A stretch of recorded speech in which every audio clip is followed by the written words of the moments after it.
Guys, welcome to a new week of Dine at Home. My name's Tom Shepherd and I'm going to talk you through this week's Dine at Home box. Thank you to every single one of you who has purchased a box this week. There are still a few boxes available, so please, if you like what you see, please head over to Source Supper Club or my page, which is now back on Instagram. Thank God, felt like an arm had been chopped off. So head over to those two accounts and follow the link in the bio and obviously get yourself a box. We'll be taking pictures as well throughout. All you newcomers, obviously I'll be going through step-by-step guide how to reheat, fry, poach, whatever it may be, your box. So yeah, it'll be nice and easy for you guys, alright? So first of all guys, your bread, as always, a beautiful milk bread, which is a tear and share. So simply place that into your preheated oven at 180 degrees for 5 minutes, and when your box arrives, your Marmite butter will be in a little container like this. Keep that out at room temperature, especially it's a bit cooler, obviously outside as well. So keep that in the kitchen at a nice room temperature, and you can enjoy that together. Equally, save a little bit back if you would like for your starter, because your starter is essentially a velouté, which is a hot soup basically. So again, you might want to obviously incorporate your bread with that as well. So with your starter guys, you will have, this is a pot for one person, so if it's two, you'll have a larger pot for two people of butternut squash velouté. You'll also have a beautiful ravioli, which is just in there, which is some pulled pork belly, seasoned with some spring onion and hoisin sauce, homemade hoisin. These are some toasted hazelnuts for a nice bit of texture, and it works really, really well with the hoisin sauce. And then you have a beautiful, vibrant spring onion oil, which will will finish off the dish as well, which will go with it beautifully. Super simple to reheat. You can either pop that into the microwave and reheat that in the microwave if you'd like to until it's nice and piping hot, or you can put it onto the stove like I will, onto a little pan, which obviously makes sure it's boiling. And then equally with your ravioli, it's obviously been pre-blanched, so it probably needs about 3 minutes in simmering water. Do not boil your water, because it will throw the ravioli all over the place and potentially tear it, or it will balloon it so it comes out a lot bigger and stretched than what it should be. So nice simmering water, barely simmering water, still water is fine. Simmering still water for about 3 minutes just to make sure the centre of that ravioli is hot. So I'm going to place that in now. My butternut squash velouté is on, so that's warming up. Those two are to be enjoyed at room temperature, so I'll see you in exactly 3 minutes to plate or to portion the first course. See you in a second. Okay guys, so it's literally been 3 minutes. My soup has come up to heat. Just a little note, the soup by itself is thickened quite a lot when I've reheated it, so I'll add a little bit of water to thin it out. If you like thick soup, obviously keep it exactly how it is. If you like to thin it out a little bit, so a little bit of stock, chicken stock or veg stock. We can obviously use veg stock to cook it, or you can add a little bit of water like I have, and just adjust the seasoning if you need to be raw. Okay, so the ravioli, very carefully place that out. I've got a little J cup on a tray, quite like to doing that, put any excess water will obviously drain off. And as you guys know, you've watched them before with a ravioli, I always recommend to finish the ravioli with a little bit of extra virgin olive oil. This is Spanish tequila olive oil, absolutely delicious. It has another depth of the dimensional flavour. Alternatively, you can use a little bit of butter if you like, a melted butter on there as well. This adds a little bit of luxurious. Again, you don't have to, it's just completely personal. A little bit of salt and pepper on there as well. Again, it's because I enjoy adding salt and pepper to the ravioli, you don't have to do it at all. The centre has been seasoned beautifully, so you technically just need any salt. Because it's luxury, it's adding a little bit extra, which goes a long way. So with the ravioli guys, nicely drained. Just be careful, make sure that oil's all around. In fact, I'll put the soup in first, so I can rest this on top. I think in the instructions I put that in first, because I've got quite a small bowl. I'm going to pop the ravioli on top so you can still see it. So place that in there, very gently. Place your ravioli, nice size ravioli as well, nice size. And back in the centre of that, beautiful. And then your toasted hazelnuts, so just for that nice bit of texture, sort of bring it around. Give you quite a lot of those as well, don't be shy. And as always, give you a nice amount of oil, put two tablespoons in there. So we do a little bit less than one for this. Pouring it around, nice and vibrant. Beautiful. Superb. Right, that is your first course, guys. Bringing two beautiful hoisin pulled pork belly ravioli the butternut squash velouté, toasted hazelnuts, and a spring onion oil. Join me in a couple of minutes while I get the main course bits together. Okay guys, so hopefully you enjoyed the starter. I think it was absolutely delicious. Just tried it with Mikey. Then I think the hoisin works really, really well with the squash, so hopefully you enjoyed it guys. A lot of flavour in that style, right? Okay, main course. We have got beautiful poached organic chicken, which is just there, so we poached that. 60 degrees for 60 minutes. So it's ready to finish off the roast in the oven. It's all completely cooked for you. Some beautiful thyme, a bit of garlic in there, and some butter. In here we have a beautiful Caesar dressing. Caesar dressing is for the cabbage. So I've gone quite sort of restauranty this week. I think it's worked really well and you're absolutely fine. This is one piece of cabbage there, guys. Some people have 2 bits now, so everyone will have a barbecue piece of cabbage, which again has been cooked in a nice bit of butter, which has been seasoned again with thyme and garlic. We have a stunning roast chicken crumble for the carrot, almost inspiration from pork pasta. Barbecue chicken sauce, which basically it's a normal chicken sauce, but we've added sort of barbecue aromatics in there, so like cayenne pepper, star anise, a bit of cinnamon, a bit of cumin, a bit of ginger, to get a real sort of intense, almost like a rich barbecue sort of chicken sauce. Smoked potato puree, which is quite loose. Those who have had it before, it's really rich and indulgent. And then finally, we have a beautiful carrot that's been cooked in chicken fat. So again, very pork pasta again. That's an inspiration for the starter a few weeks back. So guys, I'm going to talk you through the whole entire dish of how to cook it. The Caesar dressing and the crunch are both garnishes, so essentially they can be at room temperature. I'm going to put my Caesar dressing in a little piping bag to sort of squirt over the cabbage. Again, you guys just can do what you would like with that. But in the meantime, I'm going to show you how to do the chicken.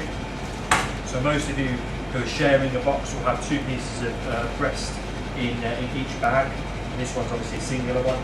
Beautiful, beautiful sized chicken breast, organic chicken as well. It's absolutely delicious. On the same tray, I'm going to pop my cabbage and also my piece of carrots as well. Beautiful. Okay, so they're all going to end up in the frying pan. If you would like to, you don't have to all put them in the frying pan. As I said on the instructions, you can just roast the chicken on the skin side to get that nice and crispy, and then you can put it back onto the tray and roast it for the tray.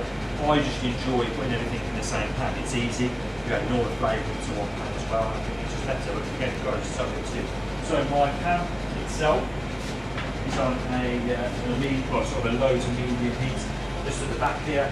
So I'm going to just turn that up, but it has been on for around about 2 to 3 minutes. So there will be a relatively decent amount of heat in there already. So pop a bit of oil in there, and we'll just season the skin side. A lot of people, when they've had the chicken before, they haven't been able to tell the difference between either side.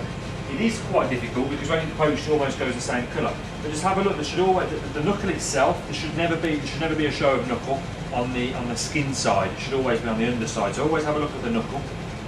So if you don't see any knuckle, it should be fine. That should always be on the underside. So that's the first one. The second one, just follow the line. Just have a look at the line. There should be a crease somewhere, obviously, where the skin is. Simple as that. Unknowingly of that, just peel it off. Just get your sort of finger underneath, and then peel the skin off, and you'll see that's the skin there. But it's almost the same sort of colour. Just as a little tip, we haven't seasoned the chicken at all, so a nice bit of salt on that skin side straight in. So obviously the chicken is cooked, but we do want to reheat it obviously, but also add a nice bit of heat in there so it starts to roast and caramelise that chicken skin. It won't take long simply because it has already been cooked. Got that in, nice bit of smoke. I'll just turn that down slightly because it is quite hot. I'm just going to get some butter. 2 seconds.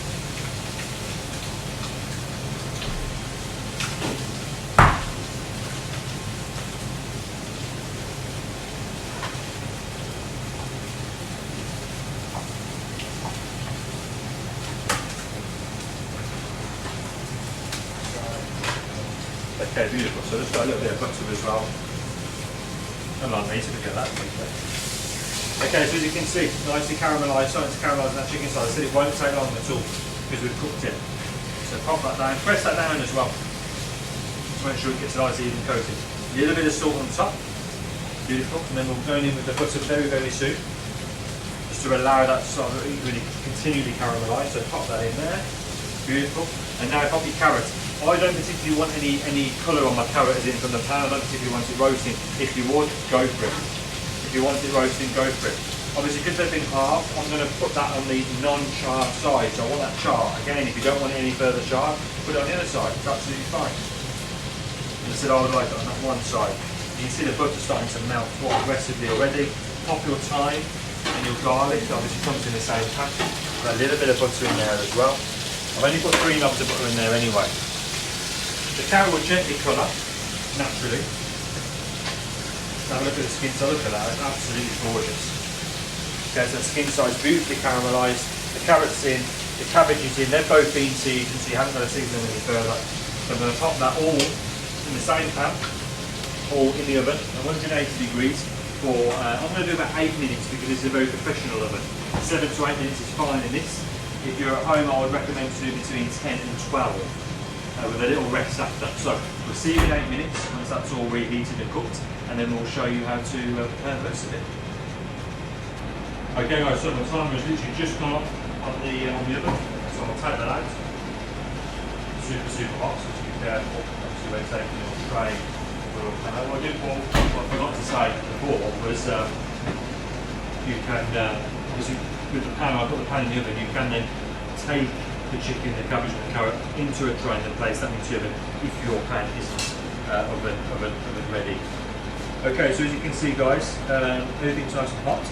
Roll that carrot through the sort of butter, and again the cabbage as well is just carried on colouring on both sides. And like I said, so that's a beautiful roasted piece of cabbage on there, and then finally beautiful chicken. The skin's just roasted up absolutely fantastically on there.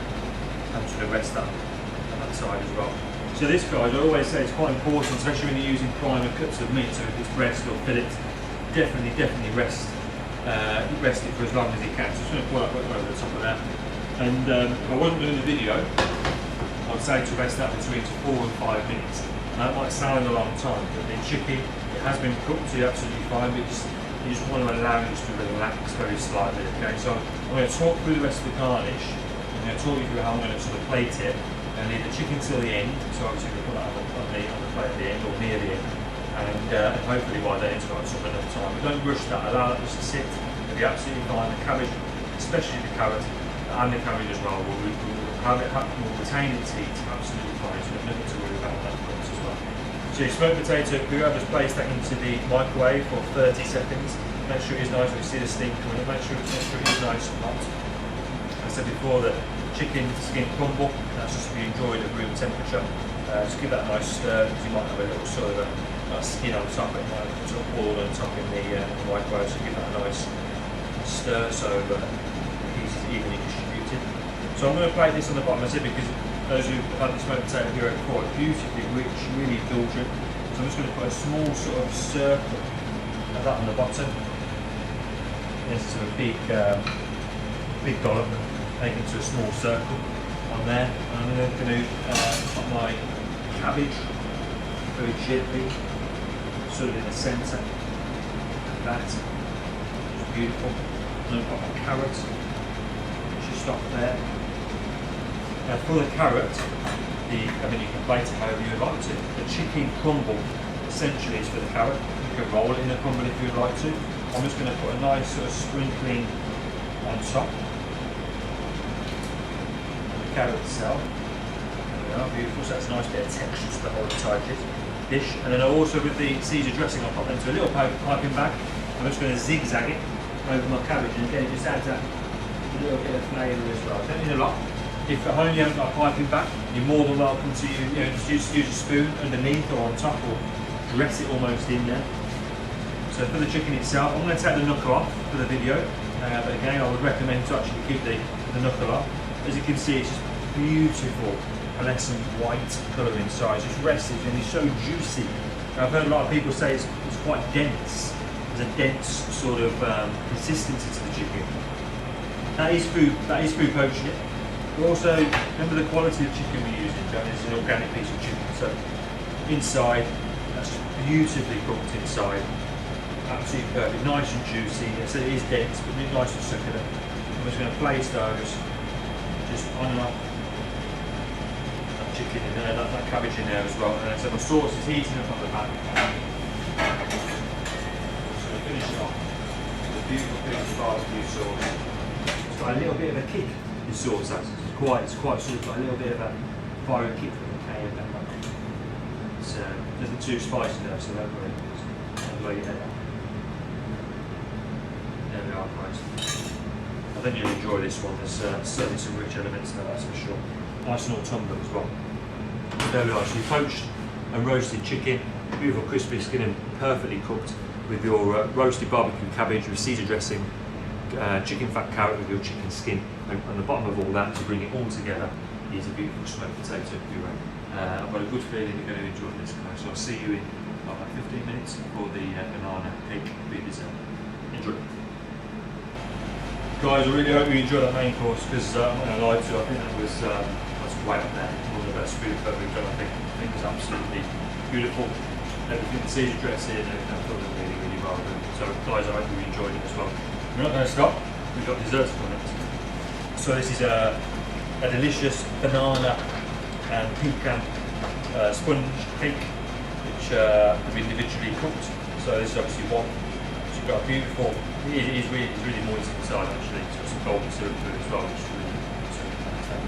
Nice bit of moisture inside. So I'd recommend having this warm. I mean, you can pop in the microwave absolutely fine. You won't try it out too much at all. Alternatively, you can pop in the oven for 2 to 3 minutes. For the video, I'm just going to pop it onto the plate, obviously, let you guys know what we're doing with that. The engrais in the instructions, I did put again, you can have it cold or warm. I actually personally would recommend, especially if you're heating the spoon, I'd recommend having it room temperature. The reason being is because the rum is so strong in there. Well, it's a date night occasion, whatever it is, you want to enjoy it tasting. If you heat it up, it may be lost very slightly, but I know the people out there, they don't like the contrast between cold and warm, which is delicious. So you want the contrast of the hot sauce with the ice cream. So guys, it's totally up to you. I'm going to leave mine at room temperature, but put it into a little jug. But guys, you can do whatever you want. You want to heat it up, you heat it up. But it is quite rummy. Yeah, you're welcome, guys. And a beautiful chocolate creme, which we've whipped up, so it's like a lighter version of a chocolate creme. It's exactly the same, just whipped it. And then we'll put that into a little piping bag for ease. So I'm going to squirt that to the right hand side. I'm actually going to have that as my, see that real rich, still moussey creme there. And I'm going to have that as my bed or my base for an ice cream. Can I have my spoon, please, Mike? And I will give it a nice little wash as you do. So, thank you. And then we'll say we're using one of the ice cream containers that you have, guys. I'll just do a nice little wash up here. And I would use that as your little bed. It will sit, your little piece will sit better than this wash on there. But just for the video, I'll pop it to the right hand side. There we are, beautiful. And then finish it off, guys. I'll bring it to you. Which looks like a restaurant dish, that does. And finish it off with a beautiful rum anglaise, which I'm going to save for the photo after. Finish it off with a nice rum anglaise, pour it all over, all in between. And honestly, guys, with the creme fraiche ice cream, just a little bit acidic, the beautiful rich chocolate mousse, the beautiful moist cake. I think you'll absolutely love it. Really rich and indulgent. And to finish it off, if you haven't been finished off, if you haven't been induced into a food coma at this stage, you've still got some beautiful white chocolate and mint fudge, which is probably one of my favourite ones. There's a little sprinkling of salt to enjoy with a tea or coffee or again on its own. And yeah, that basically concludes your dine at home for a week, whatever it is, in month October. Guys, I said there's still some boxes available, so if you like what you see, please head over to the source of the website or mine, alternatively, and you can copy the link in there and book and enjoy the weekend. We deliver until Sunday. And guys, we'll see you same time, same place next week. Dine at home, stay safe, eat well, and love you all.